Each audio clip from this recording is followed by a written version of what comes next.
Now, if it were up to them, you would need an ID to get into the Grammys, but not to get into America. I have celebrity fatigue. Welcome back to the Riley Gaines Show. I am Riley Gaines. Thank you for tuning in on this fine Wednesday. Now, I'll be honest with you. I did not watch the Grammys. I could not find it within myself to do such. I saw the clips that were circulating online, and even still, it was too much. We have a lot to unpack today, but before we do, I want to tell you about today's sponsor. If you've watched the show before, then you've heard me talk about my friends at Y Refi, and for good reason. What they're doing for people who are buried in private student loan debt is incredible. If your monthly payment feels impossible, if you're barely scraping by, or maybe you've gone into default, you are not alone. Y Refi, though, was built for situations exactly like yours. They specialize in refinancing private student loans that other companies won't even touch. So instead of a one-size-fits-all payment plan, they work with you to personally create a custom monthly plan based on what you can actually afford.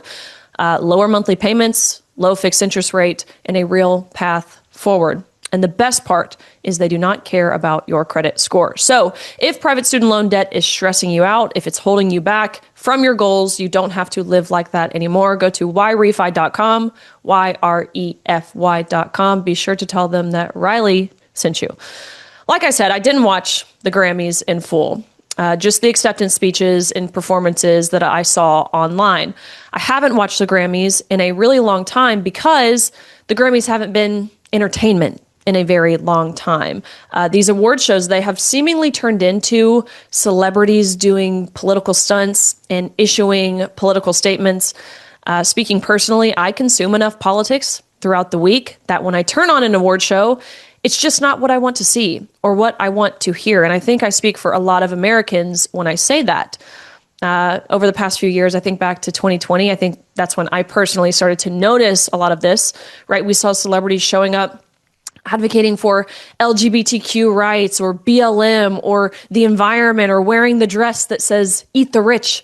And I just don't really understand it from a business perspective. Why? Like, why must they make themselves political when in nature, that's not why they have the platform that they have? And hear me when I say, I'm not trying to dissuade them from having political opinions. I actually think it's a good thing when people are involved and they care about what's happening and going on around the world, regardless of who they are. But that's not why they have the platform that they have. It's not why they have the audience that they've built up. And I mentioned this advice that I'm giving. It comes from a business perspective. Just ask Bud Light, right? They have this commercial with Dylan Mulvaney, like dressed up as Audrey Hepburn, it seems, in a bathtub, drinking beer, which never made sense to me, by the way. I don't know why or who they were trying to appeal to. It didn't seem to me as if they're trying to appeal to your standard beer drinker, but nonetheless, in doing that, they've essentially alienated more than half of their target market, and they're still trying to walk it back. There's this new Budweiser commercial. It's got this like beautiful Clydesdale, and it starts as this little pony, and there's a little chick that falls from the nest, and you can't tell what the chick is, like what kind of bird it's going to grow up into, and they evolve and they grow together, and then the final scene is this big, beautiful Clydesdale running into the wind, and these eagle wings spread, and it's an eagle, and I guess it's meant to make you feel very patriotic and prideful for your country, right? Like you see where I'm going here.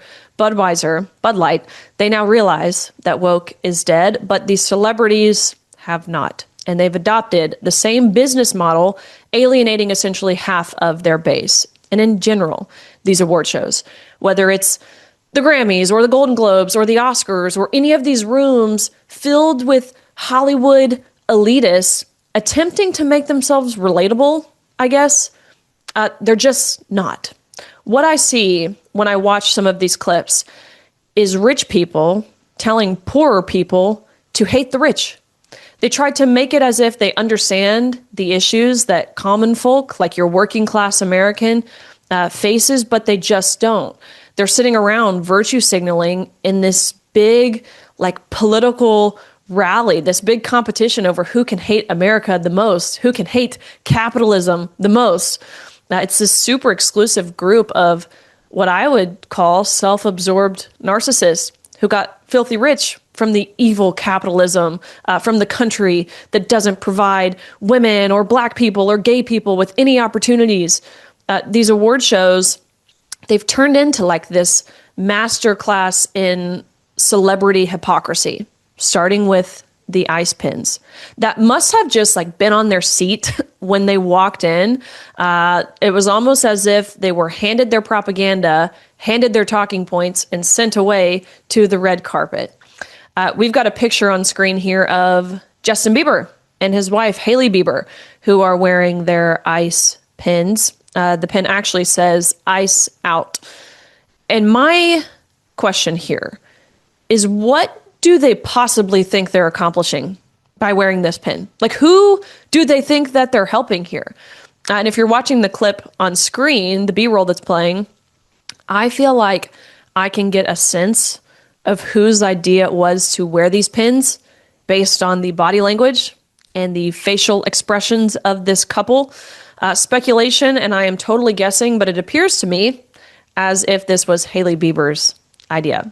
But what is this from Hailey Bieber? There is a tweet for everything.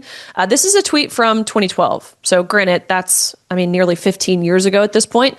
But this tweet from Hailey, it says, "Shut up before I smack you back into your own country." I don't know the context of this tweet. And again, 15 years, it's a long time. I understand that people can change in that amount of time. But I show that to just highlight the point that most of these celebrities, they're just doing this because they feel like they have to. It's very performative. Not all celebrities, but I certainly believe that some. Before we move on to talk about the next insufferably woke celebrity, it's important to mention that Hailey Bieber and Justin Bieber live in a $25.8 million mansion in Beverly Hills. When you know it, it's behind gates. It's got security. Cameras are everywhere. If your eyes aren't rolling yet, they probably will by the next video. Let's watch it. No one is illegal on stolen land.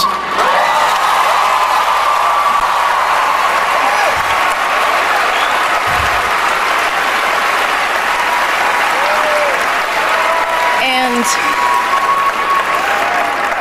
yeah, it's just really hard to know what to say and what to do right now. And I feel really hopeful in this room, and I feel like we just need to keep fighting and speaking up and protesting, and our voices really do matter, and the people matter, and I say sorry. So that was Billie Eilish. These people just simply must not use their brains, because if they did, they would know that what they're saying definitionally and logically make zero sense. Because how can you have stolen land if no one is illegal on the land, right? Like, are you picking up what I'm putting down? I think they're just hoping that you're too stupid or too lazy to question what they're saying, to think about it deeply. But the reality is you don't have to think deeply about it at all to understand that it just doesn't even make sense, right? Nobody is illegal on stolen land is so rich because it simultaneously rejects every American's right to live here, and it affirms everyone else's. These slogans that they say, like, they sound super deep until you notice that Billie Eilish, she's not packing it up. She's not leaving. She calls it stolen land while building a career, a mansion, a brand on the same land. And it's always the people who live in these gated communities. They have the most unique perspectives about the law. And by the way, nearly every single piece of land on this entire planet was stolen or conquered or traded or absorbed by someone at some point.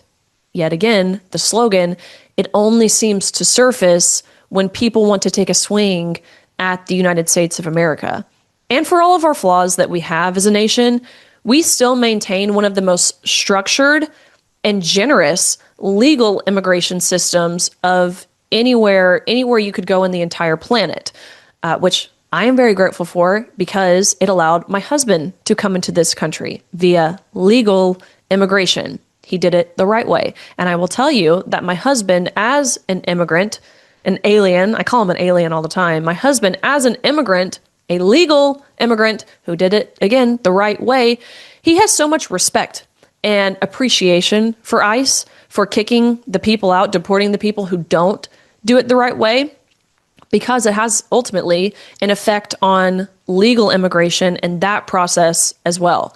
So if we want to have an honest conversation, which we should, right? If that's really the goal here, maybe we should start with some consistency instead of these slogans or mantras that are dressed up as like moral insight from people who likely have little to zero understanding of these issues at all. I think the best part about Billie Eilish and her comments and what has surfaced in the days following is that we have now learned that her mansion in LA is actually settled on native and ancestral land. How perfect is that? Again, peak hypocrisy. We have now found out that Billie Eilish is living in a mansion built on ancestral land taken from the Tongva tribe, which they have now issued a statement.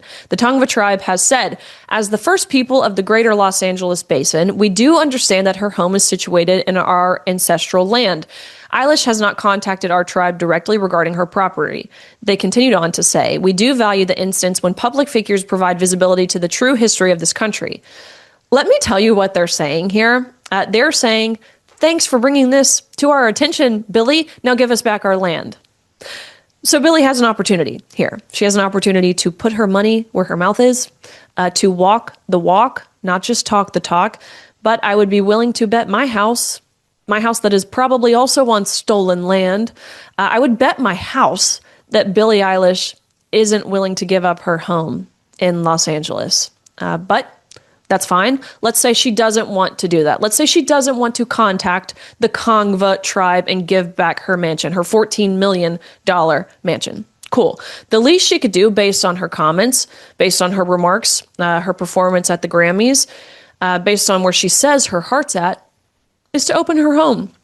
Why don't you do that, Billie? Why don't you open your home to the illegal immigrants that President Trump has campaigned on deporting, that he won the popular vote by campaigning on to deport? Open your front door, leave your door unlocked, open the gate, turn off your security cameras, let them come live with you. Take them off the street where they are terrorizing everyday Americans. You know, the people that you're trying to act as if you understand by making these remarks, let the illegal immigrants come live in your home. I'm sure in your $14 million mansion, you have many, many guest rooms. And just really quick, like a very quick history lesson here while we're at it. Who does she think the Tongva tribe took the land from? Where does she think they got the land? Because they moved into Southern California thousands of years after it had already been occupied by a more ancient tribe than them, okay? The Tongva tribe, they killed and they displaced the inhabitants and took it over. And if they get to claim the title of indigenous, then guess what? So do we. I'm really of the mind that you're either functionally mentally challenged, brainwashed, or both if you feel it necessary to honor indigenous land in the way that we've seen done at these award shows and the way that we saw done at the DNC earlier last year. But Billie, let's say you don't want to give your mansion back. You don't want to contact the Tongva tribe or open up your home. Maybe a good way to reconcile what you're saying here is to make your concerts free to the public. That includes food, drink, parking, merch. Just make it all free, right? Because, I mean, like these pesky borders keeping us in our country safely, you have security measures and barriers at your concerts. Just stop doing that. You don't need that. You don't need screening or metal detectors or names on a list or security checkpoints. Just let everyone in. Let it be a free-for-all. Don't charge anything for it. And that's the thing. Like, could you imagine what would happen to me if I tried to enter into the Grammys illegally? Like, do you think I would just be, waved in, sat at a table, and given a glass of champagne? No. I would be forcibly, and rightfully so, ejected by probably a big burly security guard. Okay. I could show you 20 more artists who also felt the need to deliver these liberal political statements, but that's not everyone who was there. Jelly Roll, by far, in my opinion, gave the best acceptance speech after winning Best Contemporary Country Album. Listen. I know they're going to try to kick me off here, so just let me try to get this out. First of all, Jesus, I hear you and I'm listening, Lord. I am listening, Lord. Second of all, I want to thank my beautiful wife. I would have never changed my life without you. I'd have ended up dead or in jail. I'd have killed myself if it wasn't for you and Jesus. I thank you for that. I thank you for my label, Broken Bow, Country Radio, baby. What's up, dog? Oh, Republic, John Manili, we did it, baby. There was a time in my life, y'all, that I was broken. That's why I wrote this album. I didn't think I had a chance, y'all. There was days that I thought the darkest things. I was a horrible human. There was a moment in my life that all I had was a Bible this big and a radio the same size and a 6x8 foot cell. And I believed that those two things could change my life. I believed that music had the power to change my life and God had the power to change my life. And I want to tell y'all right now, Jesus is for everybody. Jesus is not owned by one political party. Jesus is not owned by no music label. Jesus is Jesus, and anybody can have a relationship with him. I love you, Lord. He thanks the Lord. He thanks his wife. He thanks his record label. He thanks his fans. He brings out a little Bible, a small little Bible, and he speaks gospel to a room full of people who desperately need to hear the gospel. That is, to me, is far more real and brave than subscribing to and reciting these incantations to signal loyalty to a political tribe. What he said is perfect. He said that Jesus Christ is for everybody, not left or right or red or blue or Democrat or Republican or gay or straight or black or white. He says Jesus is for everyone. And his story, his life story, is the epitome of that. He went from doing drugs, in jail, locked up, and now he's on stage where he just won a Grammy. Nobody is too far gone for the goodness and the graciousness and the mercy of our Lord and Savior, our Creator. Other people, they took that stage and they basically just started praising themselves in their virtue signaling to the world, reminding everyone how great they are, how morally superior they are for their opinion on ICE and immigration. But Jelly Roll, really, he did the opposite. He took the attention off of himself and he praised Jesus. He was light in a very, very dark room. But that did not stop him from being asked specifically about what's going on in the world. Watch this. Would you be willing to comment on what's going on in our country right now? I don't really. So this is the truth. And I'm glad somebody asked, because I love talking about this stuff when people care to hear my opinion. But so I can tell you that people shouldn't care to hear my opinion, man. You know, I'm a dumb redneck. I haven't watched enough. I didn't have a phone for 18 months. I've had one for 4 months and don't have social media. I hate to be the artist that's that aloof, but I've become so disconnected from what's happening. And I'm just not I grew up in a house of like insane pandemonium and like I didn't even know politics were real until I was in my mid-20s in jail. Like, that's how disconnected. When you grow up in a drug addict household, you think we like have common calls about what's happening in world politics? Like, we're just trying to find a way to survive, man, you know? And I have a lot to say about it, and I'm going to in the next week, and everybody's going to hear exactly what I have to say about it in the most loud and clear way I've ever spoken in my life. So I look forward to it. I will say I don't really love the stance of, you know, I'm not a political person. I don't have a position on these issues. I don't really love that because I don't think it's relevant. Like, I don't think you have to be a political person because I don't really think these issues are political issues at the heart of them. Inevitably, they've become political issues, but I think these issues are moral issues, humanitarian issues. But I can appreciate his response because he understands that he's not there to speak to what has been deemed political issues. And realistically, it's not like these issues affect him directly in his personal life. But I can appreciate him saying, look, not what I'm here to do, not what I'm here to talk about. I just want a Grammy, for crying out loud. Ask me about that. Ask me about my talent or my hard work or the sacrifices that I've had to make. Don't ask me about politics and what's going on and trying to bait me into saying Orange Man bad like so many other people on that stage did. But he did follow up by saying we'll be understanding his position a little more in the following weeks, which I'm curious what that means. Maybe he will come out with some sort of Jason Aldean-esque song. I have no idea. And maybe that's not a good idea for him to do. I don't know, but you remember Jason's song, Try That in a Small Town? Maybe Jelly Roll is going to go down that path. We'll see, I guess, in a week or so, he says. But it wasn't just artists and singers at the Grammys in the audience with their glitz and their glam and their hair and their makeup, because a sitting Supreme Court justice was also there. Katanji Brown Jackson. She was there. Actually, she was nominated for an award for a Grammy. I think it was something to do with her audiobook memoir, which this to me, I mean, how I view it personally is a problem. But I guess legally, her being nominated wasn't the problem. I think the problem comes in when you have Katanji Brown Jackson, again, a sitting Supreme Court justice, who stood and clapped in solidarity with a crowd celebrating the dismantling of laws that she is constitutionally obligated to uphold without favor or fear. How in the world can we believe that this woman could ever be impartial after witnessing that?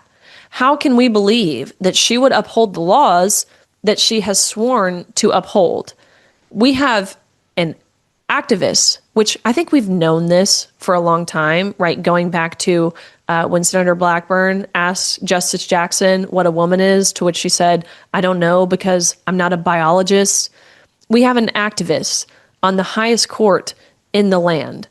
And I'm not saying that because she's a liberal justice, a sworn guardian of the Constitution. I would have a problem if Justice Clarence Thomas was there, sat in the front row with, again, the glitz and the glam and this celebrity circus where politics is performed louder than the music, and visibly endorsed, publicly signaled his approval or maybe disapproval of lawlessness, of an issue that has repeatedly and will continue to come before his court in the form of emergency docket applications or statutory interpretation cases or constitutional challenges to executive enforcement authority. That's crossing a line. I believe it's disqualifying. If nothing else, I believe that Justice Jackson should be recused from cases pertaining to immigration and customs enforcement. And in talking about reclaiming the Constitution, reclaiming the law, Don Lemon was also present at the Grammys. Watch this here.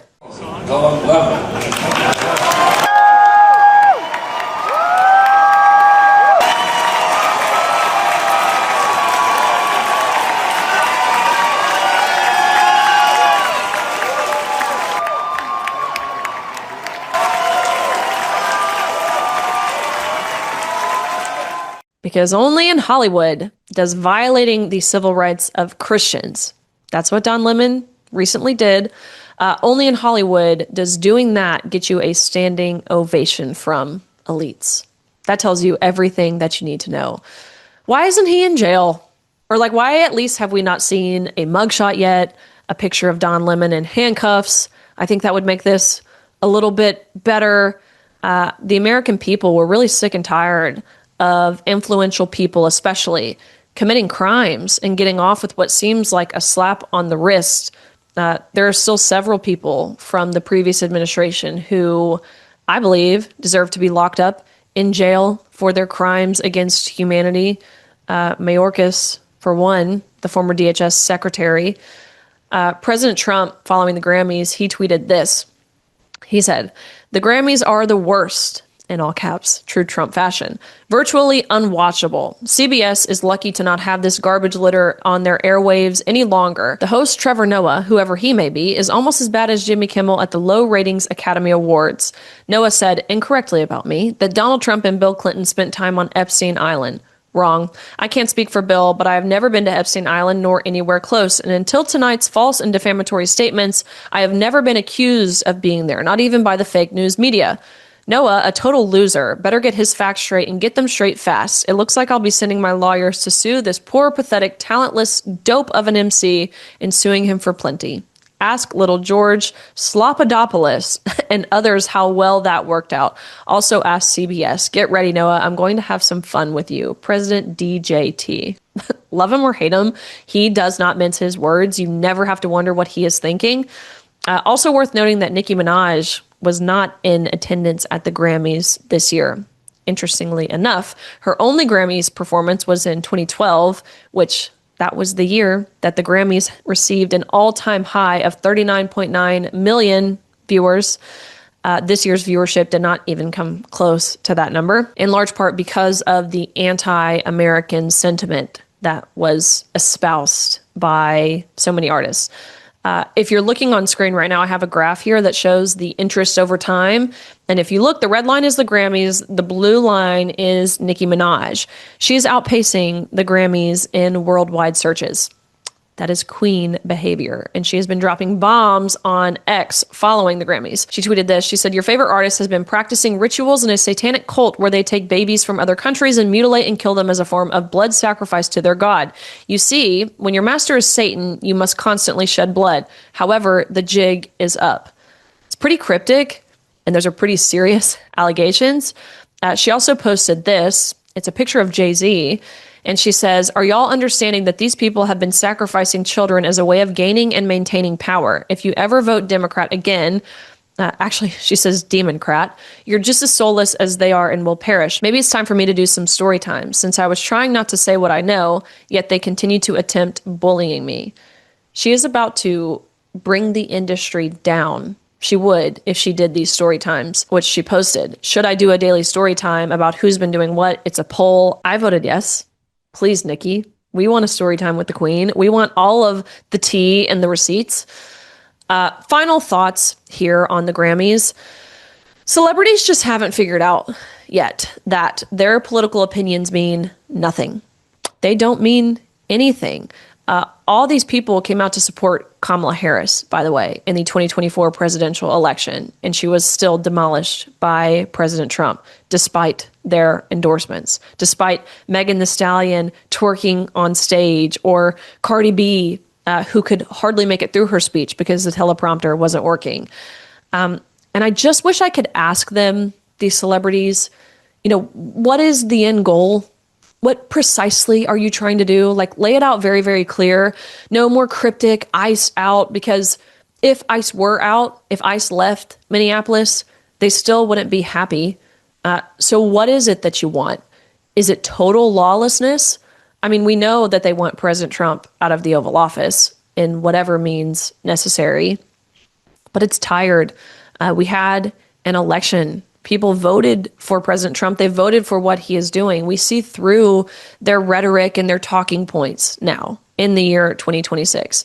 And again, I think it's important to make it clear, I'm not telling these people to not have a political opinion, because honestly, I hate when people tell me that. I hate when people say, stay in your lane. I'll speak to an issue. Let's say immigration. And I voice my opinion, and people will say, just stick to talking about men and women's sports or gender ideology. I hate when I'm told that, because I'm a human with a functioning brain and with a platform. I feel like I should be able to speak to the issues that I care about, that I feel passionately about, regardless of whatever that issue is. And if you want to unfollow me for my stance, for my opinion on these things, then by all means, feel free to do that. But my message is kind of the same to these celebrities. People aren't following you for your political opinions. You have a right to give them. That's what makes America so great. That's why so many people want to come into this country. But you're not free from the backlash or the consequences of speaking about these political issues. So feel free, but my advice to you is that the working class people don't need out of touch, rich celebrities telling them how to feel about issues that will never impact you, these rich celebrities. Or maybe I shouldn't say never. They likely won't impact these celebrities in the same way that they do working class people. The people that they're trying to reach, that they're talking to when they're on the stage at the Grammys or the Oscars, the Golden Globes, those are people who need to budget for groceries or for gas. These are people who don't live behind gated communities with armed guards outside the front. People are tired. They're tired of out of touch, narcissistic, hypocritical celebrities telling them how to feel, what to think, what to do. And last thing, we know you were very quick to say F ICE, but were you willing to say F Joe Biden when more than 300,000 children were simply just lost, unaccounted for under his administration, or the 145,000 who have been trafficked under Biden, children that were trafficked under Biden that have now been located per Tom Homan? Did you say anything about them or any of the plethora of women, specifically women, that have been murdered or raped or brutalized at the hands of illegal aliens. You claim to support human rights, yet you haven't been able to bring yourself to show solidarity with those fighting for their liberty, women and children fighting for their liberty in Iran. It's been reported that more than 35,000 people have died in Iran. And guess what? Their oppressor isn't Western. He isn't white or Jewish or capitalist or colonial. No, their oppressor is a non-Western Islamist theocracy that has spent decades slaughtering its own people. Iranian people are in the streets chanting death to the dictator. And you guys make it seem as if you oppose dictators. You constantly call President Trump one, yet you're silent about the Islamic regime that executes people for dancing in the street, for singing too loudly, for showing their hair. Your pins and your political statements, they're performative. You don't care. You don't care about people being oppressed or brutalized so long as it's done by the enemies of your enemies. Normal people, people who are grounded with reality, they say enough.